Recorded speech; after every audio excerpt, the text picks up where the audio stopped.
Students education knowledge ਤੁਹਾਡਾ ਸਵਾਗਤ ਹੈ ਜੀ। ਤਾਂ ਤੁਹਾਨੂੰ ਦੱਸ ਦਈਏ ਜਿਹੜੇ ਈਟੀਟੀ ਟੈਟ ਪਾਸ ਜਿਹੜੇ ਵਿਦਿਆਰਥੀ ਹੈਗੇ ਆ ਬੇਰੁਜ਼ਗਾਰ 6635 2364 ਤੇ ਜਿਹੜੇ 5954 ਦੀ ਆਪਾਂ ਜਿਹੜੀ ਤੁਹਾਨੂੰ ਅਪਡੇਟ ਦੇਣ ਜਾ ਰਹੇ ਹਾਂ। ਦੇਖੋ ਜੀ ਸਾਰਿਆਂ ਲਈ ਜਿਹੜੀ ਆਪਾਂ ਦੇਖੋ ਜੀ ਵੀਡੀਓ ਨੂੰ ਐਂਡ ਤੱਕ ਜ਼ਰੂਰ ਦੇਖਿਓ। ਸਾਰਿਆਂ ਲਈ ਦੇਖੋ ਜੀ ਅਪਡੇਟ ਹੈਗੀ ਆ।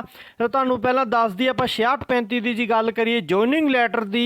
ਤਾਂ ਤੁਹਾਨੂੰ ਦੱਸ ਦਈਏ ਤੁਹਾਡੇ ਜਿਹੜੇ ਪ੍ਰਧਾਨ ਸਾਹਿਬ ਵੱਲੋਂ ਤੁਹਾਨੂੰ ਜਿਹੜਾ ਅਪਡੇਟ ਦਿੱਤਾ ਗਿਆ ਲਾਈਵ ਹੋ ਕੇ ਉਹਨਾਂ ਨੇ ਦੱਸਿਆ ਗਿਆ ਵੀ ਤੁਹਾਡੀ ਜਿਹੜੀ 6635 ਦੇ ਜਿਹੜੇ ਜੋਇਨਿੰਗ ਲੈਟਰ ਆਉਣੇ ਆ ਜਿਹੜੇ 3-4 ਦਿਨ ਦੇ ਵਿੱਚ ਤੁਹਾਨੂੰ ਜਿਹੜੇ ਦੇ ਦਿੱਤੇ ਜਾਣਗੇ। ਉਹਨਾਂ ਦੁਆਰਾ ਦੱਸਿਆ ਗਿਆ ਵੀ ਤੁਹਾਡੇ ਜਿਹੜੇ ਡਿਪਾਰਟਮੈਂਟ ਦਾ ਕੰਮ ਕਰ ਰਿਹਾ ਪਰ ਤੁਹਾਡੀ ਜਿਹੜੀਆਂ ਸੈਂਟਰ ਵੱਲੋਂ ਜਿਹੜੀ ਐਮਪੀ ਦੀਆਂ ਇਲੈਕਸ਼ਨ ਹੋ ਰਹੀਆਂ ਉਹਦੇ ਕਰਕੇ ਜਿਹੜੀ ਚੋਣ ਜਾਬਤਾ ਲੱਗੀ ਹੋਈ ਹੈ, ਇਸ ਕਰਕੇ ਤੁਹਾਡਾ ਜਿਹੜਾ ਪ੍ਰੋਸੈਸ ਜਿਹੜਾ ਲੇਟ ਹੋ ਰਿਹਾ। 6635 ਦੇ ਜਿਹੜੇ ਡਿਪਾਰਟਮੈਂਟ ਵੱਲੋਂ ਜਿਹੜੇ ਆਫਰ ਲੈਟਰ ਕਹਿੰਦੇ ਵੀ ਤਿਆਰ ਪਏ ਆ, ਤੁਹਾਡੇ ਜਿਹੜੇ ਆਫਰ ਲੈਟਰ ਦੇਣੇ ਆ ਤੁਹਾਨੂੰ ਉਹ ਜਿਹੜੇ ਤਿਆਰ ਪਏ ਆ। ਤੁਹਾਨੂੰ ਜਿਹੜੇ 2-3 ਦਿਨ ਦੇ ਅੰਦਰ ਅੰਦਰ ਜੇਕਰ ਨਹੀਂ ਮਿਲਦੇ ਤਾਂ ਤੁਸੀਂ ਕੀ ਕਰਨਾ, ਤੁਹਾਨੂੰ ਜਿਹੜਾ ਕਲਿੱਪ ਦੇਖ ਕੇ ਪਤਾ ਲੱਗ ਜੂਗਾ। ਸਾਰੀ ਕਲਿੱਪ ਨੂੰ ਐਂਡ ਤੱਕ ਜ਼ਰੂਰ ਦੇਖਿਓ। ਤਾਂ ਪਹਿਲਾਂ ਸੁਣੋ ਜੀ ਧਿਆਨ ਨਾਲ ਵੀ ਤੁਹਾਡੀ ਜਿਹੜੀ ਹੁਣ ਆਪਾਂ ਗੱਲ ਕਰਦੇ ਹਾਂ 2364 ਦੇ ਬਾਰੇ ਵੀ ਇਹਨਾਂ ਨੇ ਦੇਖੋ ਜੀ ਗੱਲ ਕੀਤੀ ਹੈ ਸਾਰੀ। ਤਾਂ ਉਹਦਾ ਵੀ ਜਿਹੜਾ ਸਟੇ ਵਗੈਰਾ ਜਿਹੜੀ ਵੀ ਲੱਗੀ ਹੋਈ ਹੈ, ਜਿਵੇਂ ਕਿ ਤੁਹਾਨੂੰ ਪਤਾ 20 ਜੂਨ ਨੂੰ ਤੁਹਾਡੀ ਜਿਹੜੀ ਹੀਅਰਿੰਗ ਹੋਣੀ ਹੈ ਉਹਦੇ ਬਾਰੇ ਵੀ ਗੱਲ ਕੀਤੀ ਗਈ ਹੈ। ਤੇ ਜਿਹੜੀ ਆਪਾਂ ਗੱਲ ਕਰੀਏ 5994 ਦਾ ਵੀ ਪੋਰਟਲ ਬਾਰੇ ਇਹਨਾਂ ਨੇ ਖਾਸ ਜਿਹੜਾ ਮੁੱਦੇ 'ਤੇ ਗੱਲ ਕੀਤੀ ਹੈ। ਤੁਸੀਂ ਸਾਰੀ ਕਲਿੱਪ ਨੂੰ ਐਂਡ ਤੱਕ ਜ਼ਰੂਰ ਦੇਖਿਓ। ਤਾਂ ਦੇਖ ਸਕਦੇ ਹੋ ਤੁਸੀਂ ਸਾਰੀ ਕਲਿੱਪ। ਸਾਹਿਬ ਤੁਸੀਂ ਲਾਈਵ ਹੋਵੋ, ਕੋਈ ਜਾਣਕਾਰੀ ਜਿਹੜੀ ਹੈ ਉਹ 6635 ਭਰਤੀ ਦੇ ਪ੍ਰੋਸੈਸ ਬਾਰੇ, ਨਵੀਂ ਭਰਤੀ ਜਿਹੜੀ ਹੈ 5994 ਜਿਸ ਦਾ ਪੋਰਟਲ ਖੁਲਵਾਉਣਾ ਹੈ ਉਸ ਬਾਰੇ ਜਾਂ ਓਵਰਏਜ ਦੇ ਮਸਲੇ ਬਾਰੇ ਉਹ ਸਾਨੂੰ ਤੁਸੀਂ ਜਾਣਕਾਰੀ ਲਾਈਵ ਹੋ ਕੇ ਜਿਹੜੀ ਉਹ ਜ਼ਰੂਰ ਦੱਸੋ। ਸੋ ਸਾਥੀਓ ਅੱਜ ਵੀ ਸਾਨੂੰ 2 ਦਿਨ ਹੋ ਚੱਲੇ ਨੇ, ਅਸੀਂ ਚੰਡੀਗੜ੍ਹ ਦੇ ਵਿੱਚ ਹੀ ਹਾਂ। ਸੋ ਆਪਣੀਆਂ ਭਰਤੀਆਂ ਦੇ ਸੰਬੰਧ ਦੇ ਵਿੱਚ ਹੀ ਤਾਂ ਸਭ ਤੋਂ ਪਹਿਲਾਂ ਮੈਂ ਸਾਰੇ ਸਾਥੀਆਂ ਨੂੰ ਇੱਕ ਗੱਲ ਕਹਿਣਾ ਚਾਹੁੰਦਾ ਕਿ ਕੋਈ ਵੀ ਸਾਥੀ ਪਲੀਜ਼ ਨੈਗੇਟਿਵ ਜਿਹੜਾ ਹੈ, ਨੈਗੇਟਿਵ ਪੱਖ ਜਿਹੜਾ ਹੈ ਉਸ ਨੂੰ ਇੱਕ ਪਾਸੇ ਰੱਖ ਕੇ ਸਿਰਫ ਇੱਕ ਪੋਜ਼ਿਟਿਵ ਪੱਖ ਦੇ ਵੱਲ ਚੱਲ ਕੇ ਸਾਰੇ ਸਾਥੀ ਉਹ ਜਦੋਂ ਤੁਹਾਡੀ ਸੋਚ ਪੋਜ਼ਿਟਿਵ ਵਾਲੇ ਸਾਈਡ ਨੂੰ ਚੱਲੂਗੀ ਤਾਂ ਆਪਣੇ ਆਪ ਰਸਤੇ ਜਿਹੜੇ ਹੈ ਉਹ ਆਪਣੇ ਸਾਫ਼ ਜਿਹੜੇ ਹੁੰਦੇ ਜਾਣਗੇ। ਜਿੱਤ ਜਿਹੜੀ ਹੈ ਉਹ ਆਪਣੇ ਜਿਹੜੀ ਹੈ ਕਦਮਾਂ ਦੇ ਥੱਲੇ ਜਿਹੜੀ ਹੈ ਉਹ ਆਊਗੀ ਤੇ ਤੁਸੀਂ ਜਿਹੜੀ ਹੈ ਸਾਰੇ ਰੁਜ਼ਗਾਰ ਤੇ ਹੋਵੋਗੇ। ਸੋ ਸਾਥੀਓ ਮੈਂ ਤੁਹਾਨੂੰ ਦੱਸ ਦਿਆਂ ਕਿ ਜਿੰਨੀ ਦੇਰ ਤੱਕ ਆਪਾਂ ਇਹਨਾਂ ਗਰੁੱਪਾਂ ਦੀ ਲੜਾਈ, ਇਹਨਾਂ ਜਿਹੜੇ ਇੱਕ ਦੂਜੇ ਦੇ ਉੱਪਰ ਜਿਹੜੇ ਕਿੰਤੂ ਪਰੰਤੂ ਦੀ ਲੜਾਈ ਉਹਨੂੰ ਨਾ ਛੱਡਾਂਗੇ ਤਾਂ ਉਨੀ ਦੇਰ ਤੱਕ ਜਿਹੜੀ ਹੈ ਉਹ ਆਪਾਂ ਜਿੱਤ ਪ੍ਰਾਪਤ ਜਿਹੜੀ ਹੈ ਉਹ ਨਹੀਂ ਕਰ ਸਕਾਂਗੇ। ਕਿਉਂਕਿ ਪਿਛਲੇ ਕੁਝ ਸਮੇਂ ਦੇ ਵਿੱਚ ਬਹੁਤ ਸਾਰਾ ਕੇਡਰ ਜਿਹੜਾ ਉਹ ਨਿਰਾਸ਼ਾ ਦੇ ਵਿੱਚ ਗਿਆ ਕਿ ਇੱਕ ਦੂਸਰੇ ਦੇ ਉੱਪਰ ਚਾਹੇ ਉਹ ਕੋਈ ਕੈਟਾਗਰੀ ਨੂੰ ਲੈ ਕੇ, ਚਾਹੇ ਕੋਈ ਉਹ ਮੈਰਿਟ ਨੂੰ ਲੈ ਕੇ, ਚਾਹੇ ਕੋਈ ਉਹ ਕੋਈ ਹੋਰ ਮੁੱਦਿਆਂ ਨੂੰ ਲੈ ਕੇ ਜਿਹੜਾ ਉਹ ਆਪਸ ਵਿੱਚ ਜਿਹੜਾ ਹੈ ਉਹਨਾਂ ਨੇ ਇੱਕ ਦੂਸਰੇ ਉੱਪਰ ਕਿੰਤੂ ਪਰੰਤੂ ਕੀਤਾ। ਪਰ ਸਾਥੀਓ ਇਹ ਕੁਛ ਆਪਸ ਵਿੱਚ ਕਰਨ ਦੇ ਨਾਲ ਆਪਾਂ ਨੂੰ ਪ੍ਰਾਪਤ ਨਹੀਂ ਹੋਣਾ ਕੁਝ ਵੀ। ਇਸ ਚੀਜ਼ ਨੂੰ ਜ਼ਰੂਰ ਸੋਚੋ ਕਿਉਂਕਿ ਸਰਕਾਰ ਜਿਹੜੀ ਹੈ, ਸਰਕਾਰ ਇੱਕ ਪਾਵਰ ਦੇਖਦੀ ਹੈ ਜਥੇਬੰਦੀ ਦੀ ਕਿ ਜਥੇਬੰਦੀ ਕਿੰਨੀ ਸਟਰੋਂਗ ਹੈ। ਸੋ ਤੁਹਾਡਾ ਇੱਕ ਇਤਿਹਾਸ ਬੋਲਦਾ ਹੈ ਪੰਜਾਬ ਦੇ ਵਿੱਚ ਕਿ ਈਟੀਟੀ ਜਥੇਬੰਦੀ ਜਿਹੜੀ ਹੈਗੀ ਹੈ ਉਹ ਸਭ ਤੋਂ ਸਟਰੋਂਗ ਜਥੇਬੰਦੀ ਹੈਗੀ ਹੈ। ਸੋ ਮੇਰੀ ਸਾਰੇ ਸਾਥੀਆਂ ਨੂੰ ਬੇਨਤੀ ਹੈ ਕਿ ਜੋ ਤੁਹਾਡਾ ਇਤਿਹਾਸ ਬੋਲਦਾ ਹੈ, ਜੋ ਪੰਜਾਬ ਦੀਆਂ ਕਾਂਗਰਸ ਅਕਾਲੀ ਸਰਕਾਰਾਂ ਨੂੰ ਪਤਾ ਹੈ ਜਥੇਬੰਦੀ ਬਾਰੇ, ਉਹੀ ਅੱਜ ਆਮ ਆਦਮੀ ਪਾਰਟੀ ਨੂੰ ਇੱਕ ਅਹਿਸਾਸ ਹੋਣਾ ਚਾਹੀਦਾ ਹੈ ਕਿ ਪੰਜਾਬ ਦੇ ਵਿੱਚ ਜਿਹੜੀ ਹੈ ਈਟੀਟੀ ਬੇਰੁਜ਼ਗਾਰ ਜਿਹੜੀ ਜਥੇਬੰਦੀ ਹੈ ਉਹ 1 ਨੰਬਰ ਦੀ ਜਥੇਬੰਦੀ ਹੈ, ਉਹ ਸਟਰੋਂਗ ਜਥੇਬੰਦੀ ਹੈ, ਪੋਜ਼ਿਟਿਵ ਸੋਚ ਵਾਲੀ ਜਥੇਬੰਦੀ ਹੈ। ਸੋ ਇਸ ਪੋਜ਼ਿਟਿਵ ਸੋਚ ਨੂੰ ਸਾਰੇ ਸਾਥੀ ਜਿਹੜੀ ਆ ਉਹ ਲੈ ਕੇ ਚੱਲੋ। ਗਰੁੱਪਾਂ ਦੀ ਲੜਾਈ ਜਿਹੜੀ ਹੈ ਉਸ ਨੂੰ ਸਮਾਪਤ ਕਰੋ। ਆਪਾਂ ਸਾਰੇ ਸਾਥੀ ਜਿਹੜੇ ਆ ਉਹ ਰੁਜ਼ਗਾਰ ਤੇ ਹੋਵਾਂਗੇ। ਸੋ ਸਾਥੀਓ ਮੈਂ ਤੁਹਾਨੂੰ ਗੱਲ ਕਹਿਣਾ ਚਾਹੁੰਦਾ ਕਿ ਪਿੱਛੇ 6635 ਦੀ ਸਕਰੂਟਨੀ ਆਪਣੀ ਹੋਈ ਸੀਗੀ। ਸੋ ਉਸ ਤੋਂ ਬਾਅਦ ਆਫਰ ਲੈਟਰ ਜਿਹੜੇ ਆ ਸਕਰੂਟਨੀ ਤੋਂ ਬਾਅਦ ਜਿਹੜੇ ਆ ਆਪਣੇ ਤੇ ਸਟੇ ਲੱਗਿਆ ਹੋਇਆ ਸੀਗਾ। ਸਟੇ ਨੂੰ ਆਪਾਂ ਬਹੁਤ ਔਖਾ ਜਿਹੜਾ ਉਹ ਬ੍ਰੇਕ ਕਰਵਾਇਆ, ਉਹ ਤੁਹਾਡੇ ਸਾਰਿਆਂ ਦੇ ਸਾਹਮਣੇ ਹੀ ਹੈ। ਸੋ ਉਸ ਤੋਂ ਬਾਅਦ ਸਰਕਾਰ ਇੰਨਾ ਕੋਈ ਢਿੱਲਾਪਨ ਜਿਹੜਾ ਉਹ ਵਰਤ ਰਹੀ ਹੈ ਕਿ ਡਿਪਾਰਟਮੈਂਟ ਤਾਂ ਦਾ ਕੰਮ ਕਰ ਰਹੀ ਹੈ, ਪਰੰਤੂ ਸਰਕਾਰ ਜਿਹੜੀ ਹੈ ਉਹ ਇੱਕ ਇਸ ਤਰ੍ਹਾਂ ਦੇ ਜਿਹੜੇ ਆ ਹੁਕਮ ਜਿਹੜੇ ਆ ਸਰਕਾਰ ਬੈਠੀ ਹੁੰਦੀ ਜਦੋਂ ਕੁਰਸੀ ਤੇ ਸਾਡੇ ਸੀਐਮ ਐਜੂਕੇਸ਼ਨ ਮਿਨਿਸਟਰ, ਜਿੰਨੀ ਦੇਰ ਤੱਕ ਉਹਨਾਂ ਦੇ ਹੁਕਮ ਨਹੀਂ ਹੁੰਦੇ ਉਨੀ ਦੇਰ ਤੱਕ ਡਿਪਾਰਟਮੈਂਟ ਵੀ ਜਿਹੜਾ ਹੈ ਉਹ ਜਿਹੜੇ ਆਫਰ ਲੈਟਰ ਜਿਹੜੇ ਉਹ ਜਾਰੀ ਨਹੀਂ ਕਰ ਸਕਦਾ। ਸੋ ਸਾਥੀਓ ਮੈਂ ਤੁਹਾਨੂੰ ਦੱਸ ਦਿਆਂ ਕਿ ਡਿਪਾਰਟਮੈਂਟ ਦੇ ਵਿੱਚ ਜੋ ਮੀਟਿੰਗਾਂ ਹੁੰਦੀਆਂ ਨੇ ਉਸ ਦੇ ਸੰਬੰਧ ਵਿੱਚ ਤੁਹਾਨੂੰ ਦੱਸੀਏ ਕਿ ਆਪਣਾ ਆਲਰੇਡੀ 6635 ਦੇ ਆਫਰ ਲੈਟਰ ਜਿਹੜੇ ਆ ਉਹ ਬਿਲਕੁਲ ਤਿਆਰ ਨੇ। ਸੋ ਮੈਂ ਤੁਹਾਨੂੰ ਇੱਕ ਗੱਲ ਕਹਿਣਾ ਚਾਹਣਾ ਕਿ ਇੱਥੇ ਸਿਰਫ ਇੱਕ ਛੋਟਾ ਜਿਹਾ ਮੁੱਦਾ ਜਿਹੜਾ ਲੈ ਕੇ ਸਰਕਾਰ ਚੱਲ ਰਹੀ ਹੈ ਕਿ ਚੋਣ ਜਾਬਤਾ ਜਿਹੜਾ ਲੱਗਿਆ ਹੋਇਆ ਹੈ ਕਿ ਚੋਣ ਜਾਬਤੇ ਦੇ ਵਿੱਚ ਅਸੀਂ ਇਹ ਕੁਝ ਨਹੀਂ ਕਰ ਸਕਦੇ ਜਾਂ ਇਸ ਨੂੰ ਉਜਾਗਰ ਨਹੀਂ ਕਰ ਸਕਦੇ, ਅਸੀਂ ਆਫਰ ਲੈਟਰ ਨਹੀਂ ਦੇ ਸਕਦੇ। ਸੋ ਇੱਥੇ ਇੱਕ ਗੱਲ ਕਹਿ ਦਿਆਂ ਕਿ ਚੋਣ ਜਾਬਤਾ ਜਿਹੜਾ ਹੈ ਸੈਂਟਰ ਦੇ ਵੱਲੋਂ ਲੱਗਿਆ ਹੋਇਆ ਹੈ। MP ਦਾ ਇਲੈਕਸ਼ਨ ਜਿਹੜਾ ਹੋ ਰਿਹਾ ਹੈ ਉਹ ਵੀ ਇੱਕ ਸੰਗਰੂਰ ਡਿਸਟ੍ਰਿਕਟ ਦੇ ਵਿੱਚ ਜਿਹਦੇ ਨਾਲ ਰਿਲੇਟਡ ਮਲੇਰਕੋਟਲਾ ਹੋ ਗਿਆ ਜਾਂ ਆਪਣੇ ਬਰਨਾਲਾ ਹੋ ਗਿਆ, ਉਸ ਹਲਕੇ ਦੇ ਵਿੱਚ ਜਿੰਨੇ ਵੀ ਜਿਹੜੇ ਹੈਗੇ ਆ ਕੈਂਡੀਡੇਟ ਹੈਗੇ ਆ ਜਾਂ ਉਹਦੇ ਵਿੱਚ ਜਿੰਨੇ ਸਪੋਰਟਰ ਜਿਹੜੇ ਵੋਟਰ ਹੈਗੇ ਆ ਉਹਨਾਂ ਤੇ ਜਿਹੜਾ ਉਹ ਲਾਗੂ ਹੁੰਦਾ ਹੈ, ਨਾ ਕਿ ਆਲ ਪੰਜਾਬ ਦੇ ਵਿੱਚ ਲਾਗੂ ਹੁੰਦਾ ਹੈ। ਸੋ ਅਸੀਂ ਇਹ ਸਰਕਾਰ ਨੂੰ ਦੱਸਣਾ ਚਾਹੁੰਦੇ ਆ, ਚੇਤਾਵਨੀ ਦੇਣਾ ਚਾਹੁੰਦੇ ਆ ਕਿ ਇਹ ਬਹਾਨੇਬਾਜ਼ੀ ਜਿਹੜੀ ਹੈ ਉਸ ਨੂੰ ਛੱਡੋ, ਬੇਰੁਜ਼ਗਾਰਾਂ ਨੂੰ ਆਫਰ ਲੈਟਰ ਜਿਹੜੇ ਹੈ ਉਹ ਜਾਰੀ ਕਰੋ। ਸੋ ਇਹ ਗੱਲਬਾਤ ਜਿਹੜੀ ਹੈ ਉਹ ਆਪਣੀ ਚੱਲ ਰਹੀ ਹੈ। ਬਹੁਤ ਜਲਦੀ ਸਾਥੀਓ ਥੋੜਾ ਜਿਹਾ ਸਮਾਂ ਦਿਓ, 2-3 ਦਿਨ ਦਾ ਸਮਾਂ ਜਿਹੜਾ ਹੈ ਉਹ ਜ਼ਰੂਰ ਸਮਾਂ ਦਿਓ ਕਿ ਆਪਣੇ ਆਫਰ ਲੈਟਰ ਜਿਹੜੇ ਹੈ ਉਹ ਸਾਰਿਆਂ ਨੂੰ ਮਿਲਣਗੇ। ਦੂਸਰੀ ਗੱਲ, ਸੈਂਕੜ ਲਿਸਟਾਂ ਜਿਹੜੀਆਂ ਨੇ ਉਹ ਤਿਆਰ ਕੀਤੀਆਂ ਜਾ ਰਹੀਆਂ ਨੇ। ਥੋੜੇ ਦਿਨਾਂ ਦੇ ਵਿੱਚ ਹੀ ਜਿਹੜੀ ਉਹ ਸੈਂਕੜ ਲਿਸਟਾਂ ਵੀ ਜਿਹੜੀਆਂ ਉਹ ਪਾਈਆਂ ਜਾਣਗੀਆਂ। ਸਕਰੂਟਨੀ ਜਿਹੜੀ ਹੈ ਦੁਬਾਰਾ ਜਿਹੜੀ ਹੈ ਆਪਣੇ ਸਾਥੀ ਜਿਹੜੇ ਰਹਿੰਦੇ ਆ ਲੋ ਮੈਰਿਟ ਵਾਲੇ ਜਿਹੜੇ ਉਹ ਸਕਰੂਟਨੀ ਕਰਵਾਉਣ ਵਾਸਤੇ ਆਉਣਗੇ। ਫਿਰ ਇੱਕ ਗੱਲ ਹੋਰ ਦੱਸ ਦਿਆਂ, ਸਿਰਫ ਇਹ 4-5 ਦਿਨ ਦਾ ਜਿਹੜਾ ਹੈ ਉਹ ਸਮਾਂ 4-5 ਦਿਨਾਂ ਦੇ ਵਿੱਚ ਜਿਹੜਾ ਹੈ ਉਹ ਆਪਣੇ ਸੈਂਕੜ ਲਿਸਟਾਂ ਵੀ ਪੈਣਗੀਆਂ, ਆਫਰ ਲੈਟਰ ਵੀ ਮਿਲਣਗੇ। ਤਾਂ ਇੱਕ ਗੱਲ ਮੈਂ ਹੋਰ ਦੱਸ ਦਿਆਂ ਸਾਥੀਓ ਕਿ 5994 ਕੁਝ ਆਪਣੇ ਸਾਥੀ ਜਾਂ ਨਵੇਂ ਟੈਟ ਪਾਸ ਕੀਤੇ ਹੋਏ ਜਿਹੜੇ ਸੀਗੇ ਉਹਨਾਂ ਦੇ ਵੀ ਬਹੁਤ ਸਾਰੇ ਮੈਸੇਜ ਆਉਂਦੇ ਸੀਗੇ। ਤਾਂ ਕੁਝ ਲੋ ਮੈਟ ਜਿਹੜੇ ਜ਼ਿਆਦਾ ਜਿਨ੍ਹਾਂ ਦੇ ਨੰਬਰ ਆਪਣੇ ਸਾਥੀਆਂ ਦੇ ਘੱਟ ਸੀਗੇ, ਕੁਝ ਉਹ ਨਿਰਾਸ਼ਾ ਦੇ ਵਿੱਚ ਸਨ ਕਿ 5994 ਦੀ ਜਿਹੜੀ ਹੈ ਉਹ ਗੱਲ ਨਹੀਂ ਯੂਨੀਅਨ ਕਰਦੀ। ਮੈਂ ਤੁਹਾਨੂੰ ਇੱਥੇ ਇੱਕ ਗੱਲ ਕਰ ਦਿਆਂ, ਬਹੁਤ ਜਲਦ ਜਿਹੜਾ ਹੈ ਆਪਣਾ 5994 ਦਾ ਪੋਰਟਲ ਜਿਹੜਾ ਹੈ ਉਹ ਜਾਰੀ ਹੋਊਗਾ। ਤਾਂ ਇੱਕ ਇਹ ਗੱਲ ਮੈਂ ਤੁਹਾਨੂੰ ਅੱਜ ਸ਼ਰਤੀਆ ਕਹਿ ਰਿਹਾ ਕਿ ਆਪਣੀ ਭਰਤੀ ਜਿਹੜੀ ਹੈ 5994 ਉਹ +2 ਬੇਸ ਤੇ ਜਿਹੜੀ ਹੈ ਉਹ ਆਪਣੀ ਭਰਤੀ ਹੋਊਗੀ। ਕਿਉਂਕਿ ਇਸ ਬਾਰੇ ਮੈਂ ਤੁਹਾਨੂੰ ਇੱਕ ਸ਼ਰਤੀਆ ਜਿਹੜੀ ਉਹ ਗੱਲ ਕਹਿ ਰਿਹਾ, ਕਿਉਂਕਿ ਜੋ ਵੀ ਜਾਣਕਾਰੀ ਮਿਲੀ ਹੈ, ਜੋ ਵੀ ਆਪਣੀਆਂ ਮੀਟਿੰਗਾਂ ਹੋਈਆਂ ਨੇ ਉਹਦੇ ਵਿੱਚ ਅਸੀਂ ਰਿਜ਼ਲਟ ਜਿਹੜਾ ਉਹ ਕੱਢ ਕੇ ਲੈ ਕੇ ਆਏ ਆ ਕਿ ਆਪਣੀ ਭਰਤੀ ਜਿਹੜੀ ਹੈ ਉਹ +2 ਬੇਸ ਤੇ ਹੋਵੇਗੀ। ਕਿਸੇ ਵੀ ਸਾਥੀ ਨੂੰ ਨਿਰਾਸ਼ ਹੋਣ ਦੀ ਜ਼ਰੂਰਤ ਨਹੀਂਗੀ ਕਿ ਭਰਤੀ ਚਾਹੇ ਕੋਈ ਮਰਜ਼ੀ ਆਦਾ ਕੋਈ ਤੱਥ ਪੇਸ਼ ਕਰਦਾ ਫਿਰੇ, ਚਾਹੇ ਕੋਈ ਕੁਝ ਬੋਲਦਾ ਫਿਰੇ ਕਿ ਭਰਤੀ ਗ੍ਰੈਜੂਏਸ਼ਨ ਬੇਸ ਤੇ ਆਊਗੀ। ਸੋ +2 ਵਾਲੇ ਸਾਥੀਆਂ ਨੂੰ ਨਿਰਾਸ਼ ਹੋਣ ਦੀ ਲੋੜ ਨਹੀਂਗੀ, ਆਪਣੀ ਭਰਤੀ ਜਿਹੜੀ ਹੈ ਉਹ +2 ਬੇਸ ਤੇ ਆਊਗੀ। 5994 ਦੇ ਵਿੱਚ ਓਵਰਏਜ ਦਾ ਮਸਲਾ ਉਹ ਅਸੀਂ ਵੱਡੇ ਪੱਧਰ ਤੇ ਜਿਹੜੀ ਹੈ ਉਹ ਗੱਲ ਲੈ ਕੇ ਆ ਰਹੇ ਹਾਂ। 5994 ਦੇ ਵਿੱਚ ਓਵਰਏਜ ਦਾ ਮਸਲਾ ਜਿਹੜਾ ਹੈ ਉਹ ਹੱਲ ਹੋਣਾ ਚਾਹੀਦਾ ਹੈ। ਸੋ ਇਸ ਬਾਰੇ ਵੀ ਸਾਡੀ ਜਿਹੜੀ ਹੈ ਡਿਪਾਰਟਮੈਂਟ ਦੇ ਵਿੱਚ ਵੀ ਗੱਲ ਹੋਈ ਹੈ, ਕਿਉਂਕਿ ਜੋ ਲਿਖਤ ਡਿਪਾਰਟਮੈਂਟ ਦੇ ਵਿੱਚ ਜਾਂਦੀ ਹੈ ਉਸ ਬਾਰੇ ਜਿਹੜੀ ਹੈ ਅੱਗੇ ਮੰਤਰੀ ਸਾਹਿਬ ਦੇ ਨਾਲ ਜਿਹੜੀ ਹੈ ਉਹ ਗੱਲਬਾਤ ਵੀ ਜਿਹੜੀ ਹੈ ਜ਼ਰੂਰ ਕੀਤੀ ਜਾਂਦੀ ਹੈ।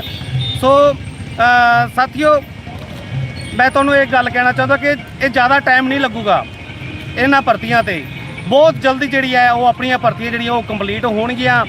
ਓਵਰਏਜ ਦਾ ਮਸਲਾ ਵੀ ਜਿਹੜਾ ਉਹ ਹੱਲ ਹੋਊਗਾ, +2 ਬੇਸ ਤੇ ਆਪਣੀ ਭਰਤੀ ਆਊਗੀ। ਸੋ ਨਿਰਾਸ਼ ਹੋਣ ਦੀ ਜ਼ਰੂਰਤ ਨਹੀਂਗੀ।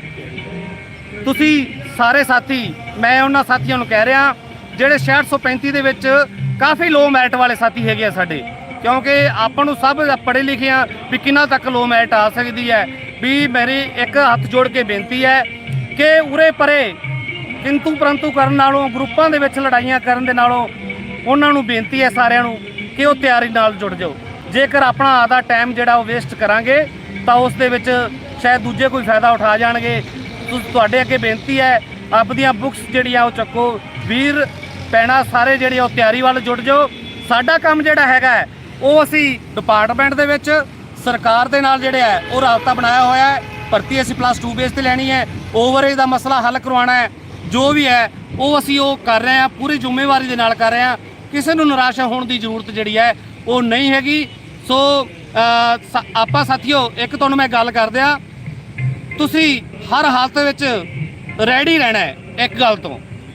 ਜੇਕਰ 2-3 ਦਿਨਾਂ ਦੇ ਵਿੱਚ ਆਪਾਂ ਨੂੰ ਆਫਰ ਲੈਟਰ ਸਰਕਾਰ ਜਿਹੜੀ ਹੈ ਉਹ ਜਾਰੀ ਨਹੀਂ ਕਰਦੇ, 5994 ਦਾ ਪੁਖਤਾ ਹੱਲ ਨਹੀਂ ਕਰਦੀ, ਓਵਰਏਜ ਦਾ ਮਸਲਾ ਹੱਲ ਜਿਹੜਾ ਉਹ ਨਹੀਂ ਕਰਦੀ, ਇਹ ਆਪਾਂ ਨੂੰ ਸਾਰਾ 2-3 ਦਿਨਾਂ ਦੇ ਵਿੱਚ ਪਤਾ ਚੱਲ ਜਾਣਾ ਹੈ।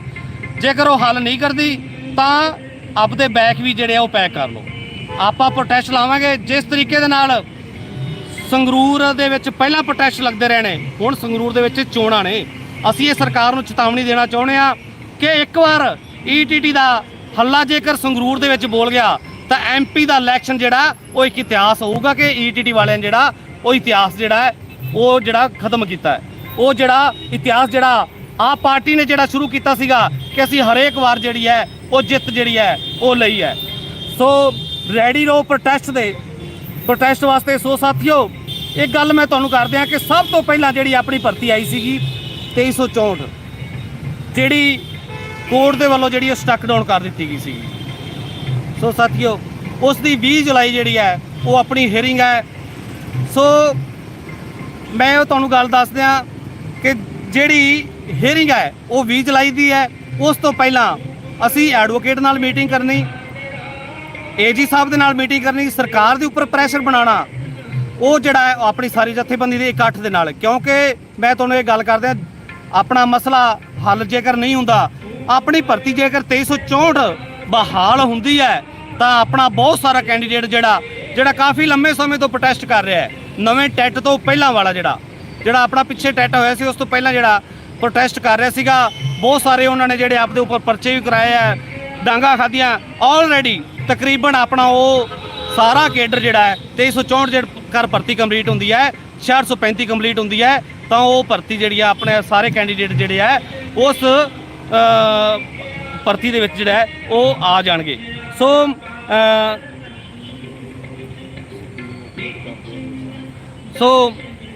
ਮੇਰੀ ਇੱਕ ਹੋਰ ਵੀ ਬੇਨਤੀ ਹੈ ਕਿ ਸਾਥੀਓ, ਐਕਸ਼ਨ ਦੇ ਲਈ ਤੁਸੀਂ ਜਿਹੜਾ ਉਹ ਤਿਆਰ ਰਹੋ, ਕਿਉਂਕਿ ਕਦੇ ਜਦੋਂ ਵੀ ਤੁਹਾਨੂੰ ਸਟੇਟ ਕਮੇਟੀ ਜਿਹੜੀ ਹੈ ਉਹ ਮੌਕਾ ਜਿਹੜਾ ਤੁਹਾਨੂੰ ਜਿਹੜਾ ਐਲਾਨ ਜਿਹੜਾ ਪ੍ਰੋਟੈਸਟ ਦਾ ਜਿਹੜਾ ਉਹ ਕਰੂਗੀ। 2364 ਦੀ ਗੱਲ ਕਰ ਰਹੇ ਸੀਗੇ ਆਪਾਂ, ਉਹਦੇ ਵਿੱਚ ਮੈਂ ਤੁਹਾਨੂੰ ਇਹ ਦੱਸ ਦਿਆਂ ਕਿ ਆਪਾਂ ਸਰਕਾਰ ਦੇ ਉੱਪਰ ਹੀ ਪ੍ਰੈਸ਼ਰ ਬਣਾ ਕੇ, ਕਿਉਂਕਿ 2364 ਜਿਹੜੀ ਭਰਤੀ ਹੈ ਉਹ ਈਟੀਟੀ ਦੀ ਭਰਤੀ ਹੈ, ਅਸੀਂ ਉਸ ਨੂੰ ਜਿਹੜਾ ਉਹ ਕੰਪਲੀਟ ਕਰਵਾਵਾਂਗੇ। ਹਰ ਹਾਲਤ ਦੇ ਵਿੱਚ ਕੋਈ ਵੀ ਸਾਡੇ ਸਾਥੀ ਜਿਹੜੇ ਹੈ ਉਹ ਨਿਰਾਸ਼ ਉਹਨਾਂ ਨੂੰ ਹੋਣ ਦੀ ਲੋੜ ਨਹੀਂ, ਕਿਉਂਕਿ ਜਿਹੜੇ ਸਾਡੇ ਸਾਥੀ 2364 ਭਰਤੀ ਦੇ ਵਿੱਚ ਅੱਜ ਕੰਸੀਡਰ ਹੁੰਦੇ ਆ, ਜਿਹੜੇ ਉਹਨਾਂ ਨੂੰ ਉਹਦੇ ਵਿੱਚ ਮੌਕਾ ਮਿਲਦਾ ਹੈ, ਪਰ ਉਹ 6635 ਦੇ ਵਿੱਚ ਜਿਹੜੇ ਹੈ ਓਵਰਏਜ ਹੋ ਰਹੇ ਨੇ। ਸੋ ਸਾਨੂੰ ਇਸ ਗੱਲ ਦਾ ਸਾਰਾ ਪਤਾ ਹੈ, ਸਾਰੀ ਜਾਣਕਾਰੀ ਹੈਗੀ ਹੈ ਕਿ ਅਸੀਂ 2364 ਪੋਸਟ ਜਿਹੜੀ ਹੈ ਉਸ ਨੂੰ ਜਲਦੀ ਜਿਹੜਾ ਅਸੀਂ ਉਹ ਕੰਪਲੀਟ ਕਰਵਾਉਣਾ ਹੈ। 20 ਜੁਲਾਈ ਤੋਂ ਪਹਿਲਾਂ ਅਸੀਂ ਸਰਕਾਰ ਦੇ ਨਾਲ ਵੀ ਮੀਟਿੰਗਾਂ ਕਰਾਂਗੇ, ਏਜੀ ਸਾਹਿਬ ਦੇ ਨਾਲ ਵੀ, ਸਾਡੇ ਐਡਵੋਕੇਟ ਜਿਹੜੇ ਹੈਗੇ ਆ ਡਿਪਟੀ ਏਜੀ, ਉਹਨਾਂ ਨਾਲ ਵੀ ਮੀਟਿੰਗਾਂ ਕਰਕੇ ਹਰ ਹਾਲਤ ਦੇ ਵਿੱਚ ਜਿਹੜੀ ਹੈ ਉਹ ਅਸੀਂ ਸੁਣਵਾਈ ਕਰਵਾ ਕੇ 2364 ਭਰਤੀ ਨੂੰ ਜਿਹੜਾ ਉਹ ਬਹਾਲ ਕਰਵਾਵਾਂਗੇ। ਸੋ ਮੈਂ ਇੱਕ ਬੇਨਤੀ ਕਰਨਾ ਚਾਹੁੰਦਾ ਉਹਨਾਂ ਸਾਥੀਆਂ ਨੂੰ ਜਿਹੜੇ ਕੇਡਰ ਨੂੰ ਡੀਮੋਟੀਵੇਟ ਕਰਦੇ ਆ, ਪਲੀਜ਼ ਹੱਥ ਜੋੜ ਕੇ ਬੇਨਤੀ ਹੈ, ਆਪਾਂ ਭਰਤੀਆਂ ਨੂੰ ਜਿਹੜਾ ਕੰਪਲੀਟ ਕਰਵਾਈਏ। ਸਾਰੇ ਉਹਨਾਂ ਬੇਰੁਜ਼ਗਾਰਾਂ ਨੂੰ, ਉਹਨਾਂ ਦੇ ਮਾਪਿਆਂ ਨੂੰ, ਕਿ ਉਹਨਾਂ ਦੇ ਘਰ ਵੀ ਜਿਹੜੇ ਆ ਉਹ ਚੱਲਣ, ਉਹਨਾਂ ਬੇਰੁਜ਼ਗਾਰਾਂ ਉਹ ਆਪਦੇ ਮਾਈ ਬਾਪ ਦੇ ਇਲਾਜ ਕਰਵਾ ਸਕਣ, ਉਹਨਾਂ ਦੀ ਜ਼ਿੰਦਗੀ ਜਿਹੜੀ ਹੈ ਕੁਝ ਸੁਖਾਵਾਂ ਜਿਹੜੀ ਹੈ ਉਹ ਬਣਾ ਸਕਣ, ਉਹ ਆਪਦੇ ਬੱਚਿਆਂ ਨੂੰ ਸਹੀ ਕੱਪੜਾ, ਸਹੀ ਸਕੂਲ, ਸਹੀ ਉਹਨਾਂ ਨੂੰ ਰੋਟੀ ਦਾ ਪ੍ਰਬੰਧ ਜਿਹੜਾ ਉਹ ਕਰ ਸਕਣ। ਉਹ ਤਾਂ ਹੀ ਹੋਊਗਾ ਜੇਕਰ ਆਪਾਂ ਸਾਰੇ ਇਕੱਤਰ ਹੋ ਕੇ ਪੋਜ਼ਿਟਿਵ ਸੋਚ ਨੂੰ ਲੈ ਕੇ ਸਾਰਿਆਂ ਨੂੰ ਰੁਜ਼ਗਾਰ ਦਿਵਾਉਣ ਦੇ ਲਈ ਇੱਕ ਪਾਸੇ ਹੋ ਕੇ ਜਿਹੜੇ ਉਹ ਚੱਲਾਂਗੇ। ਸੋ ਮੇਰੀ ਇਹ ਬੇਨਤੀ ਹੈ ਕਿ ਕਿਸੇ ਵੀ ਤਰ੍ਹਾਂ ਦਾ ਕੋਈ ਵੀ ਨੈਗੇਟਿਵ ਜਿਹੜਾ ਮੈਸੇਜ ਜਿਹੜਾ ਉਹ ਨਾ ਫੈਲਾਇਆ ਜਾਵੇ। ਹਮੇਸ਼ਾ ਵਾਸਤੇ ਪੋਜ਼ਿਟਿਵ ਰਹੋਗੇ ਤਾਂ ਆਪਾਂ ਜਿਹੜੀ ਜਿੱਤ ਹੈ ਜਿਹੜੀ ਹੈ ਉਹ ਜ਼ਰੂਰ ਜਿਹੜੀ ਆਪਣੀ ਯਕੀਨੀ ਹੋਊਗੀ। ਸੋ ਸਾਥੀਓ, ਬਾਕੀ ਜੇਕਰ ਕੋਈ ਤੁਹਾਡੇ ਸਵਾਲ ਵੀ ਹੈਗੇ ਆ ਤਾਂ ਉਹਦਾ ਵੀ ਜਵਾਬ ਅਸੀਂ ਤੁਹਾਡਾ ਜਿਹੜਾ ਉਹ ਜ਼ਰੂਰ ਦਿਆਂਗੇ। ਤੇ 18-20 ਵਾਲਾ ਜਿਹੜਾ ਕੁਝ ਹੋ ਰਿਹਾ ਸੀਗਾ, ਪਿੱਛੇ ਮੁੱਦਾ ਬਹੁਤ ਸਾਰਾ ਉੱਠਿਆ ਸੀਗਾ 18-20 ਵਾਲਾ। ਸੋ ਮੈਂ ਇੱਥੇ ਇੱਕ ਗੱਲ ਕਹਿਣਾ ਚਾਹਣਾ ਕਿ ਈਟੀਟੀ ਕੇਡਰ, ਈਟੀਟੀ ਪੁਰਾਣਾ ਕੇਡਰ, ਈਟੀਟੀ 18-20 ਵਾਲਾ ਕੇਡਰ, ਦੇਖੋ ਜਦੋਂ ਜਥੇਬੰਦੀ ਇੱਕ ਇਸ ਤਰ੍ਹਾਂ ਦੀ ਚੀਜ਼ ਹੈ ਕਿ ਇੱਕ ਵਿਚਕਾਰਲਾ ਜਿਹਨੂੰ ਕਹਿੰਦੇ ਵੀ ਇੱਕ ਪਾਸੇ ਕੈਂਡੀਡੇਟ ਜਿਹੜਾ ਰਹਿ ਰਿਹਾ ਹੈ, ਚਾਹੇ ਉਹ ਪੁਰਾਣਾ ਕੈਂਡੀਡੇਟ ਹੈ ਚਾਹੇ ਕੋਈ ਨਵਾਂ ਕੈਂਡੀਡੇਟ 18-20 ਬੈਚ ਦੀ ਜਿਹੜੀ ਉਹ ਗੱਲ ਕਰਦਾ ਹੈ ਵੀ ਅਸੀਂ ਇਨ ਹੋਣਾ ਚਾਹੁੰਦੇ ਹਾਂ, ਕੁਝ ਕਹਿੰਦੇ ਆਊਟ ਹੋਣਾ ਕਰਵਾਉਣਾ ਚਾਹੁੰਦੇ ਹਾਂ। ਦੇਖੋ ਆਲਰੇਡੀ ਜੇਕਰ ਜਿਹੜੀ ਯੂਨੀਅਨ ਹੈ ਇਹ ਕੁਝ ਕਰਾਉਣਾ ਚਾਹੁੰਦੀ ਹੋਵੇ, ਇਹ ਕੁਝ ਜਿਹੜਾ ਹੈ ਉਹ ਉਸ ਤਰੀਕੇ ਨਾਲ ਨਹੀਂ ਹੋ ਸਕਦਾ। ਉਹ 18-20 ਬਾਰੇ ਆਪਾਂ ਜਿਹੜੀ ਉਹ ਸਾਥੀਓ ਗੱਲ ਕਰ ਰਹੇ ਸੀਗੇ, ਉਹ ਮਸਲਾ ਜਿਹੜਾ ਹੈ NCT ਦੇ ਰੂਲਾਂ ਦੇ ਮੁਤਾਬਕ, ਦੂਸਰੀ ਗੱਲ ਜਿਹੜਾ ਕੋਰਟ ਦੇ ਵਿੱਚ ਮਸਲਾ ਚਲਾ ਗਿਆ ਹੈ, ਫਿਰ ਜਿਹੜੀ ਸਰਕਾਰ ਹੈ ਉਹਨਾਂ ਤੇ ਜਿਹੜਾ ਹੈ ਉਹ ਡਿਪੈਂਡ ਕਰਦਾ ਹੈ। ਮੈਂ ਤੁਹਾਨੂੰ ਇੱਕ ਗੱਲ ਇੱਥੇ ਸ਼ੋਰਟਰੀ ਕਰਦਾ ਸਾਰਿਆਂ ਨੂੰ ਕਿ 18-20 ਵਾਲੇ ਮੁੱਦਾ ਜਿਹੜਾ ਹੈ ਉਹ ਯੂਨੀਅਨ ਦੇ ਜਿਹੜਾ ਹੈ ਉਹ ਵੱਸ ਦੇ ਵਿੱਚ ਜਿਹੜਾ ਹੈ ਉਹ ਨਹੀਂ ਹੈਗਾ, ਕਿਉਂਕਿ ਇਹ ਵਾਲੀ ਚੀਜ਼ ਜਿਹੜੀ ਹੈ ਕੋਰਟ ਦੇ ਵਿੱਚ ਮਸਲਾ ਚਲਾ ਗਿਆ। ਇਹ ਡਿਪਾਰਟਮੈਂਟ ਦੇ ਦਾ ਜਿਹੜਾ ਫੈਸਲਾ ਕਰੂਗਾ, ਸਰਕਾਰ ਜਿਹੜੀ ਹੈ ਉਹ ਫੈਸਲਾ ਕਰੂਗੀ। ਸੋ ਮੇਰੀ ਇਹ ਹੱਥ ਜੋੜ ਕੇ ਬੇਨਤੀ ਹੈ, ਅਸੀਂ ਕਿਸੇ ਨੂੰ ਰੁਜ਼ਗਾਰ ਕੱਢਣ ਵਾਸਤੇ ਜਾਂ ਰੁਜ਼ਗਾਰ ਦੇਣ ਵਾਸਤੇ ਅਸੀਂ ਉਹ ਗੱਲ ਨਹੀਂ ਕਰਾਂਗੇ ਕਿ ਅਸੀਂ ਕਿਸੇ ਨੂੰ ਬਾਹਰ ਕੱਢ ਦਈਏ, ਇਹ ਕਦੇ ਵੀ ਨਹੀਂ ਹੋਵੇਗਾ। ਜਾਂ ਅਸੀਂ ਕਿਸੇ ਉਸ ਕੈਂਡੀਡੇਟ ਨੂੰ ਇੱਕ ਸਪੈਸ਼ਲੀ ਨੂੰ ਵੀ ਅਸੀਂ ਉਹਨੂੰ ਵਿੱਚ ਕਰ ਲਵਾਂਗੇ, ਇਹ ਸਾਡੇ ਹੱਥ ਵੱਸ ਨਹੀਂਗਾ, ਕਿਉਂਕਿ ਮਸਲਾ ਜਿਹੜਾ ਹੈ ਉਹ ਕੋਰਟ ਦੇ ਵਿੱਚ ਵੀ ਜਾ ਚੁੱਕਿਆ ਹੈ। ਡਿਪਾਰਟਮੈਂਟ ਦੇ ਵਿੱਚ ਜਦੋਂ ਵੀ ਅਸੀਂ ਡਾਇਰੈਕਟਰ ਐਨਸੀਟੀ ਦੇ ਡਾਇਰੈਕਟਰ ਨਾਲ ਮੀਟਿੰਗ ਕਰਦੇ ਹੋ ਕਿ ਜੋ ਵੀ ਐਨਸੀਟੀ ਦੇ ਰੂਲਾਂ ਦੇ ਮੁਤਾਬਕ ਜੋ ਹੈ 18-20 ਵਾਲਾ ਉਹ ਫੈਸਲਾ ਉਹ ਆਊਗਾ।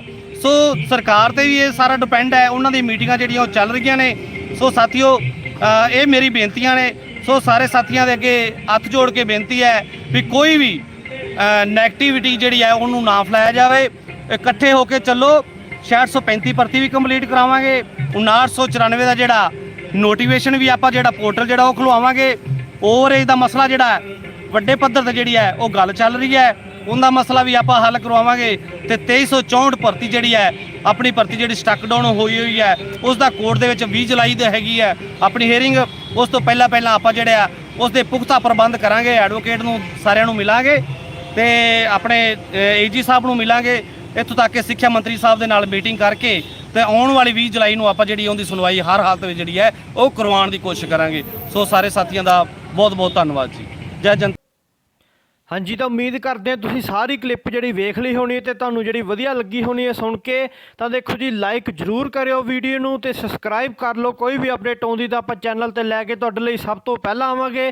ਤਾਂ ਉਹ ਦੇਖੋ ਜੀ, ਇਹਨਾਂ ਨੇ ਕਿਹਾ ਵੀ ਤੁਸੀਂ ਜਿਹੜਾ ਆਪਣੇ ਇੱਕ ਦੂਜੇ ਨਾਲ ਜਿਹੜਾ ਮੈਰਿਟ ਨੂੰ ਲੈ ਕੇ ਜਾਂ ਕਿਸੇ ਵੀ ਆਪਣੇ ਜਿਹੜੀ ਕੈਟਾਗਰੀ ਨੂੰ ਲੈ ਕੇ ਆਪਣੀ ਕਿੰਤੂ ਪਰੰਤੂ ਨਾ ਕੀਤੀ ਜਾਵੇ। ਯੂਨੀਅਨ ਜਿਹੜੀ ਆਪਣੀ ਬਣਾ ਕੇ ਰੱਖੀ ਜਾਵੇ ਤੇ ਆਪਣੀ ਪੋਜ਼ਿਟਿਵ ਸੋਚ ਨਾਲ ਤੁਸੀਂ ਜਿਹੜਾ ਅੱਗੇ ਵਧੋਗੇ ਤਾਂ ਤੁਹਾਡਾ ਜਿਹੜਾ ਸਾਰਾ ਪ੍ਰੋਸੈਸ ਜਿਹੜਾ ਬਹੁਤ ਜਲਦੀ ਹੋ ਜਾਊਗਾ। ਤੇ ਇਹਨਾਂ ਨੇ ਦੇਖੋ ਜੀ 5994 ਦੇ ਜਿਹੜੇ ਖਾਸ ਗੱਲ ਕੀਤੀ ਆ, ਇਹਨਾਂ ਨੇ ਕਿਹਾ ਸੀਗਾ ਵੀ ਤੁਹਾਡੀ ਜਿਹੜੀ 12ਵੀਂ ਬੇਸ ਤੇ ਜਿਹੜੀ ਭਰਤੀ ਜਿਹੜੀ ਤੁਹਾਡੀ ਹੋਊਗੀ 5994 ਦੀ ਜਿਹੜੀ ਤੁਹਾਡੀ 12ਵੀਂ ਬੇਸ ਤੇ ਭਰਤੀ ਹੋਊਗੀ। ਤੇ ਜਿਹੜੀ ਓਵਰਏਜ ਦਾ ਮਸਲਾ ਵੀ ਇਹਨਾਂ ਨੇ ਚੱਕਿਆ ਗਿਆ ਵੀ ਓਵਰਏਜ ਦਾ ਵੀ ਇਹ ਦੇਖੋ ਜੀ 5994 ਵਿੱਚ ਜਿਹੜਾ ਮਸਲਾ ਹੋ ਸਕਦਾ ਹੱਲ। ਤਾਂ ਦੇਖੋ ਜੀ, ਜਾਣਕਾਰੀ ਵਧੀਆ ਲੱਗੀ ਹੋ ਤਾਂ ਲਾਈਕ ਵੀ ਜ਼ਰੂਰ ਕਰਿਓ। Thank you.